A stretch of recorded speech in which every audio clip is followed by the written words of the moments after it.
Hello ভালোবাসার মানুষগুলো, আমাদের চ্যানেলের গল্প শুনতে ও পড়তে আমাদের চ্যানেলটি সাবস্ক্রাইব করে পাশে থাকা বেল আইকনটি বাজিয়ে দিন।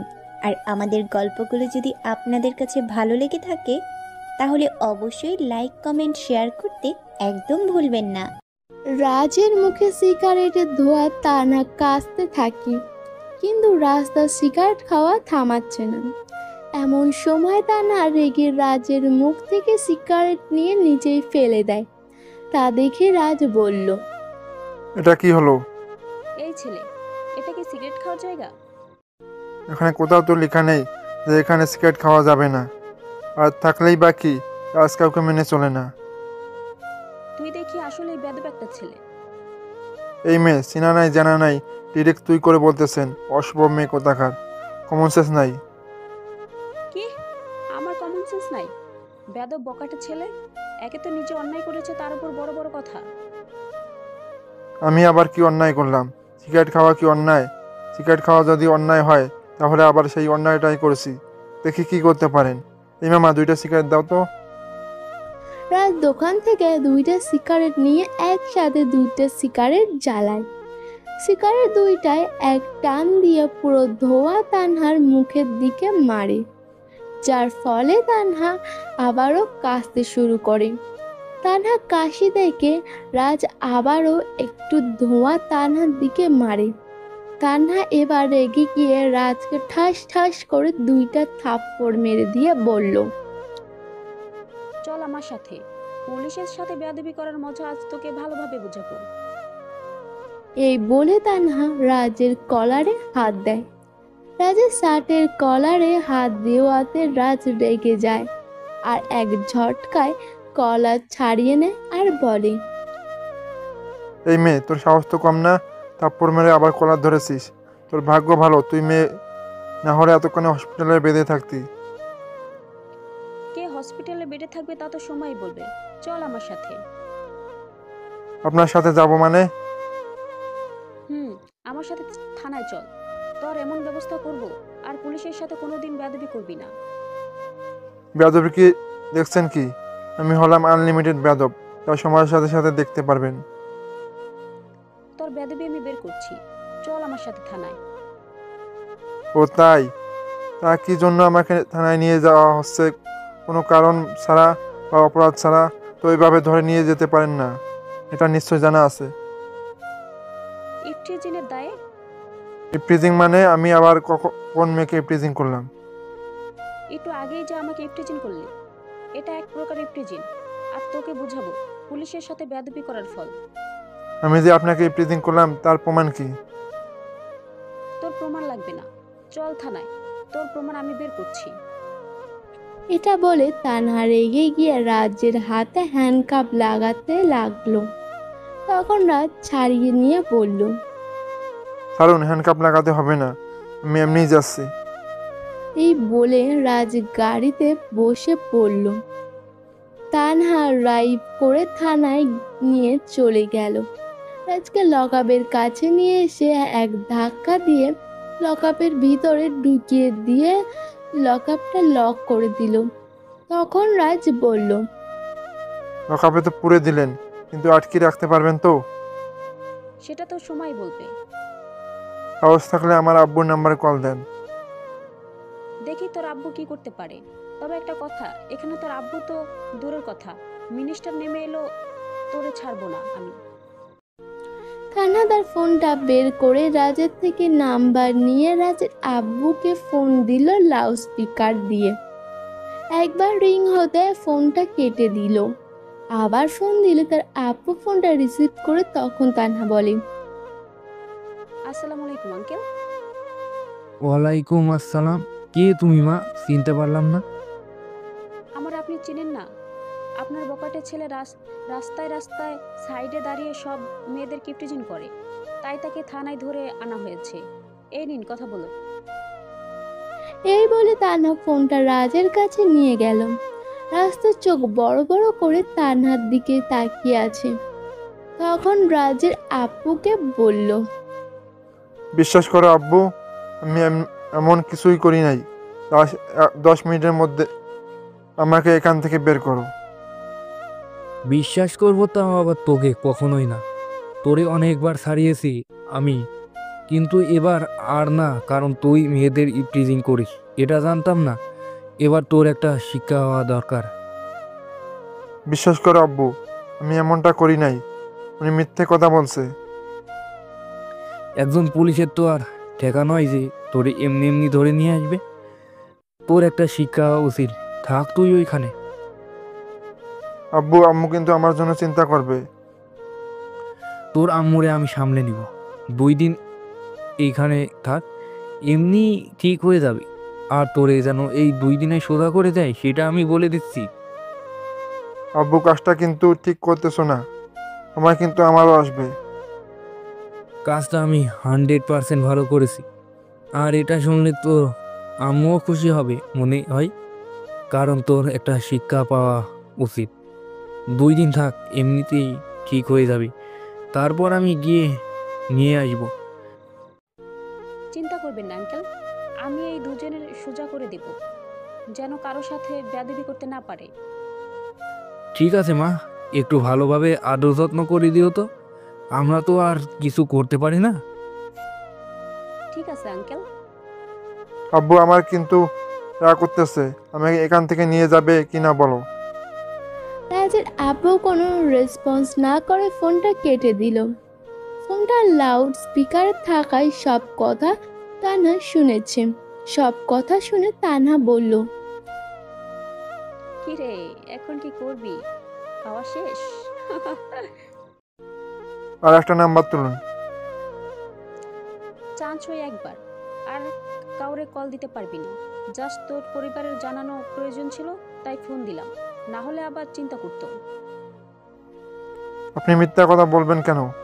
আমি কোন মেয়েকে কখনো ডিস্টার্ব করি না। এমনি খারাপ হইতে পারি, কিন্তু মেয়েদের সম্মান করি। তা তো তোর ব্যবহারই দেখতে পাচ্ছি তুই কেমন। যে সম্মানের যোগ্যই আমি তাকেই সম্মান করি। তার মানে তুই বলতে চাচ্ছিস আমি সম্মানের যোগ্য না? না, দেখলি তো তোর আব্বু কি বললো, তোর একটা শিক্ষা পাওয়া দরকার আছে। আর আমারে তোকে সোজা বানানোর পারমিশনও দেওয়া হলো। এই 2 দিন তোকে সোজা করে দিব, আমার সাথে বেয়াদবি করা? আমার আব্বু কিন্তু আর একটা কথাও বলেছে। কি কথা? আমাকে ভালোভাবে আদর যত্ন করতে বলেছে। তখন তো থাপ্পড় মেরেছিলেন, গালটা এখনো ব্যথা করছে। নেন, এইবার আদর করে দেন, একটা কিস দেন। এটা বলে রাস্তার গালটা তানহার দিকে বাড়িয়ে দিল। সাথে সাথে তানহা রাজের গালে আবারও থাপ্পড় মারল। তখন তানহা বলল, তোর ভাগ্য ভালো তুই কাল রাতে আমাকে বাঁচিয়েছিস, না হলে তোর এমন অবস্থা করতাম দাঁড়িয়ে থাকার শক্তিটুকু পেতি না। যে মেয়ে 2টা সাধারণ ছেলের সাথে হাতে রিভলভার থাকা সত্ত্বেও পারে না, সে আবার আমার সাথে পাঙ্গা নেয়। বিষয়টা হাস্যকর, হাহা। তোর হাসি এই 2 দিনে আমি ছুটাবো, জাস্ট ওয়েট কর। কিন্তু তোরে কাল রাতে দেখে মনে হয়েছিল কেমন ভয়ঙ্কর আর অদ্ভুত, কিন্তু তুই দেখছি একটা অরিজিনাল বকাটে, বেয়াদব লুচ্চা। আমি কাল রাতে না থাকলে এতক্ষণে আপনার হয়ে যেত। আর আমি লুচ্চা হলে কাল রাতেই আপনার কাহিনী খতম হয়ে যেত।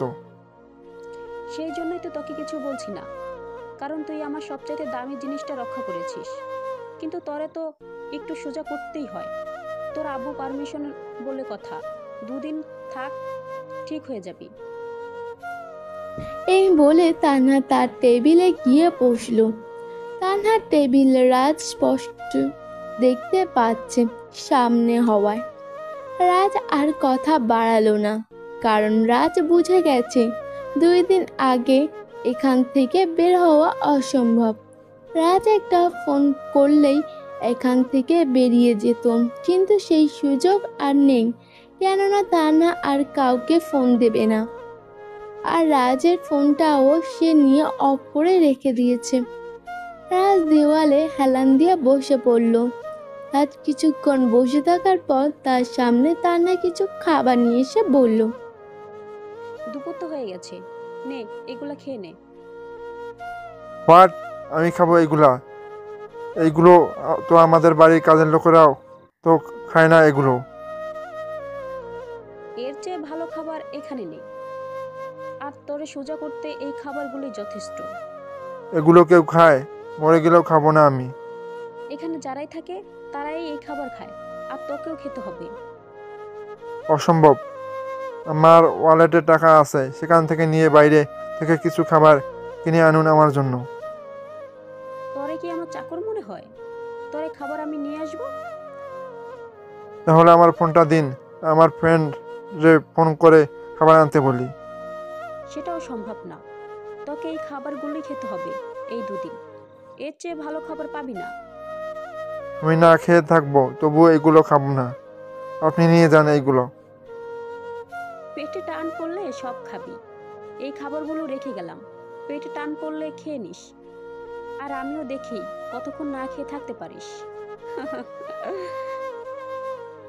এই বলে তান্হা খাবারগুলো রেখে তার টেবিলে গিয়ে বসলো আর কিছু ফাইল ঘাঁটতে লাগলো।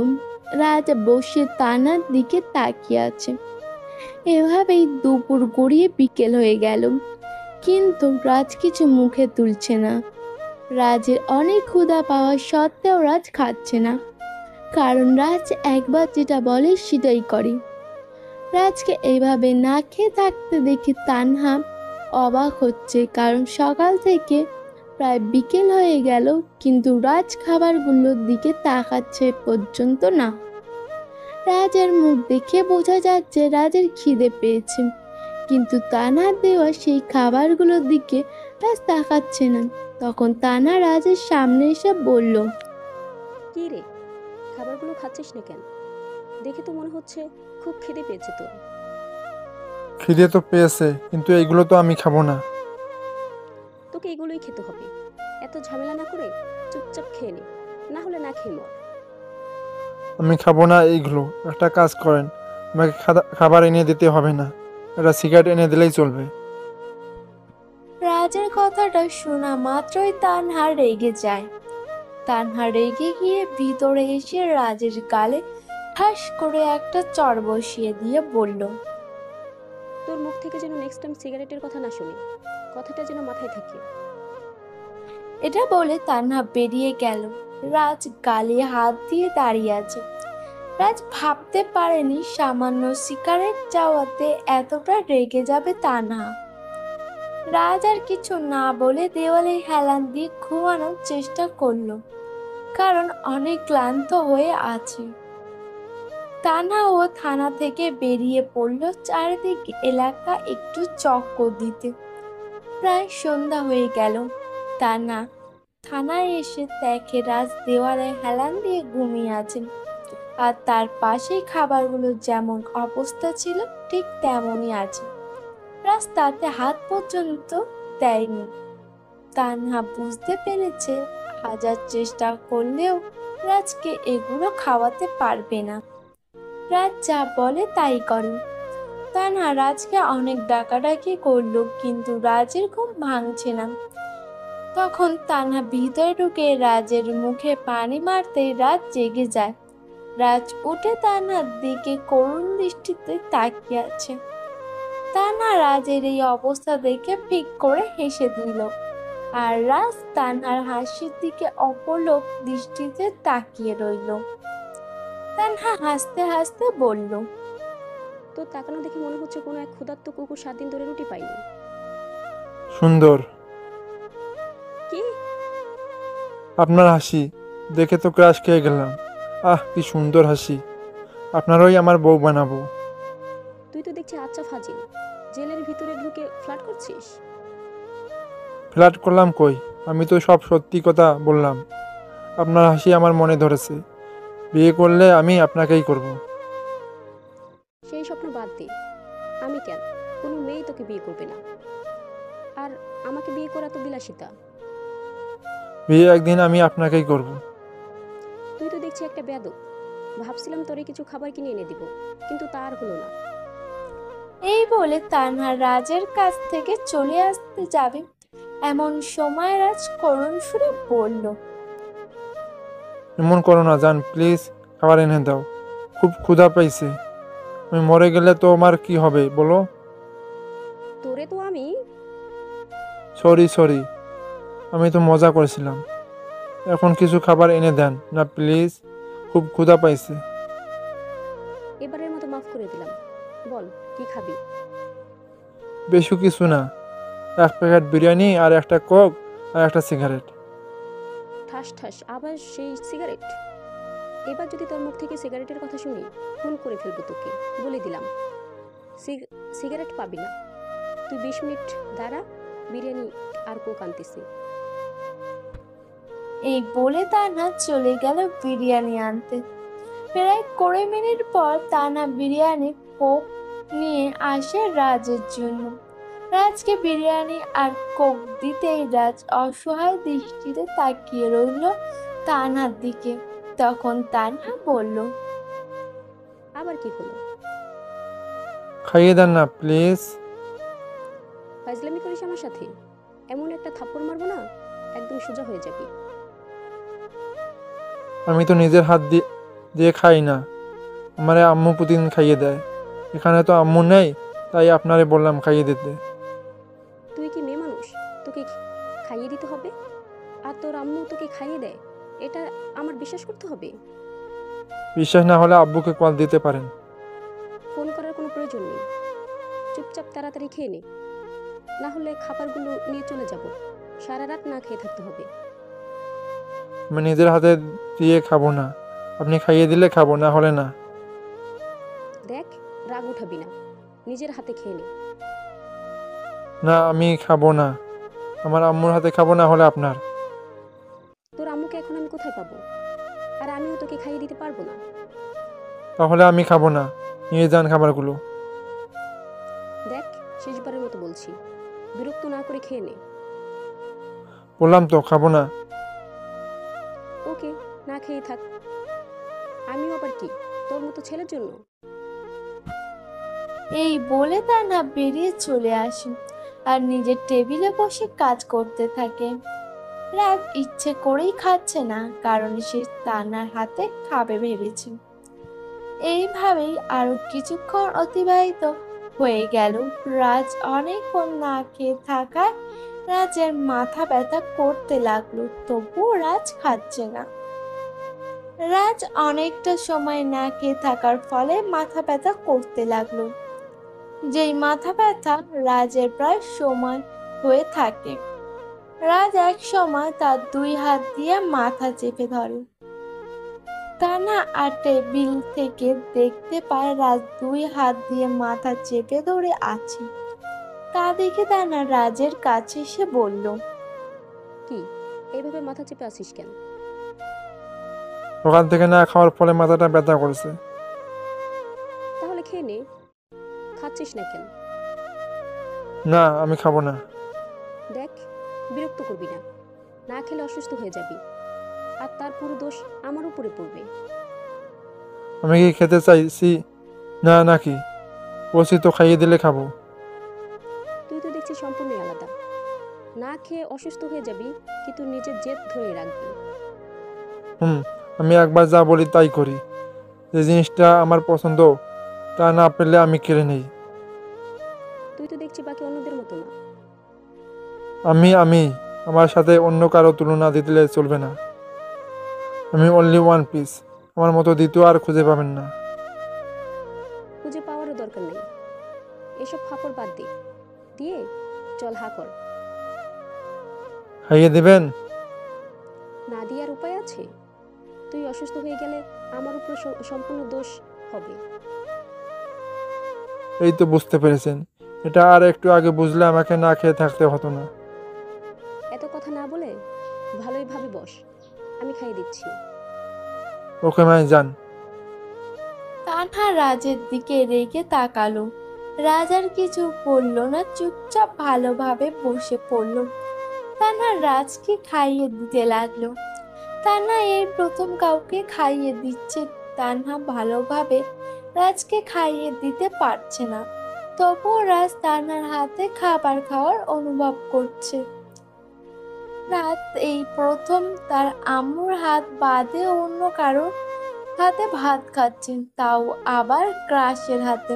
ভাবতে এক অদ্ভুত ফিলিংস জাগে মনে। রাজের মনে এক অন্যরকম অনুভূতির সৃষ্টি হতে থাকে। তখন রাজ বিড়বিড় করে বলে, বিয়ে করলে আমি আপনাকেই করব পুলিশ ম্যাম। বিয়ের পর খাবার খেলে আমি আপনার হাতেই খাবো। রেডি হন এই রাজকে সারা জীবন খাইয়ে দেওয়ার জন্য। হি হি হি। কি রে, কি বিড়বিড় করছিস? ভাবছি আপনাকে বিয়ে করলে আমার 2 দিক থেকে লাভ হবে। মানে? আপনাকে বিয়ে করলে প্রথমত আমাকে কেউ ধরে আনবে না, পুলিশ নির্বল বলে কথা। আর দ্বিতীয়ত আপনার হাতে খাইয়ে নিতে পারবো। তোর মতো বকাটিকে আমি বিয়ে করব? আমি কেন? কোনো মেয়েই তোকে বিয়ে করবে না। কেন, আমি কি দেখতে খারাপ? তোর ব্যবহার আর চরিত্র দুইটাই খারাপ। কি আমার চরিত্র খারাপ? আপনি জানেন আজ পর্যন্ত কতগুলো প্রপোজাল পাইছি আমি। আমি ইচ্ছে করলে কতগুলো মেয়ের সাথে ইটিস পিটিস করতে পারতাম, কিন্তু আমার চরিত্র এমন না যে মেয়েদের নিয়ে চিপায় যাব। তোর মতো বকাটে আমাকে প্রপোজ করে? যারা তোর মতো বকাটাকে প্রপোজ করে তাদের চোখ নেই। আচ্ছা, আমি যদি নিজেকে চেঞ্জ করে ফেলি তাহলে বিয়ে করবেন তো আমায়? না, কেন? জানি না। তাহলে কি জানেন? এইটুকু জানি, এই কয়েকদিন তোকে শুধরে দিয়ে উচিত শিক্ষা দেব। বেয়াদবি করা আমার সাথে? কিভাবে? ঠাস ঠাস এইভাবে। আমি যদি নিজে না চেঞ্জ হই তাহলে আমাকে কেউ চেঞ্জ করতে পারবে না। আর আমি এমনিই ঠিক আছি, আমার চেঞ্জ হওয়ার কোনো প্রশ্নই আসে না। ঠিক আছে, আমিও দেখব কদিন এই এলাকার বকাটিগিরি করতে পারিস। আমি তো আছি, দেখলেই ধরে নিয়ে আসবো, ডান্ডা মেরে ঠান্ডা করে দিব। ওকে, আমিও চেষ্টা করতে থাকি আপনাকে পটানোর। এই কারণেই আমার রাগ ওঠে মাঝে মধ্যে। থাক তুই না খেয়ে, আমি আর খাইয়ে দিতে পারবো না। এই বলে তানহা রাজের কাছ থেকে চলে যায়। রাজ একটা মুচকি হাসি দিয়ে বাকি খাবারটুকু নিজের হাতে খেয়ে নেয়। রাত আরো গভীর হতে থাকে। রাত প্রায় 11টা। তানহা তার কাজ শেষ করে বাসায় যাবে এমন সময় রাজ জোরে তানহাকে ডাক দেয়। তানহা রাজের কাছে গিয়ে দেখে রাজ দেওয়ালে হেলান দিয়ে মাথা 2 হাতে চেপে ধরে আছে। রাজকে এভাবে দেখে তানহা বলে, কি রে, এভাবে মাথা ধরে আসিস কেন? আর এত জোরে ডাকলি কেন? আমার মাথাটা প্রচন্ড ব্যথা করছে। ফাইজলামি করিস আমার সাথে? একটু আগে না হয় না খেয়ে থাকার জন্য মাথা ব্যথা করছিল, কিন্তু এখন কি জন্য মাথা ব্যথা করছি শুনি? বিশ্বাস করুন, মাথাটা প্রচুর ব্যথা করছে। আমার মাইগ্রেন এর ব্যথা আছে, যখন তখন মাথা ব্যথা করে। আমাকে ছেড়ে দিন প্লিজ, আমি বাসায় চলে যাব। আমি এখানে থাকতে পারবো না। তুই এখান থেকে বের হতে পারবি না 2 দিন। আর আগে কেন বলিসনি তোর মাইগ্রেনের ব্যথা আছে? প্লিজ আমাকে ছেড়ে দিন, আমি আর সহ্য করতে পারছি না। না, তোকে এখানেই থাকতে হবে। তুই 5 মিনিট অপেক্ষা কর, ওষুধ নিয়ে আসতেছি আমি। ওষুধ খেলে ঠিক হয়ে যাবে। এই বলে তানহা থানা থেকে বেরিয়ে যায়। আর কিছু না বলে চুপচাপ মাথা নিচু করে দেওয়ালে হেলান দিয়ে বসে পড়ে। প্রায় 5 মিনিট পর তানহা ওষুধ আর পানি এনে দেয় রাজকে। রাজ কিছু না বলে ওষুধ খেয়ে চুপচাপ বসে ব্যথা সহ্য করতে লাগলো। তখন তানহা বলল, হ্যালো বন্ধুরা, পরবর্তী পার্ট খুব তাড়াতাড়ি আসবে, তো সবাই অপেক্ষায় থাকো। আর চ্যানেলটি যারা এখনো সাবস্ক্রাইব করোনি তারা পরবর্তী পার্ট দেখার জন্য চ্যানেলটি সাবস্ক্রাইব করে রেখো। ধন্যবাদ সবাইকে, আমাদের সাথেই থেকো।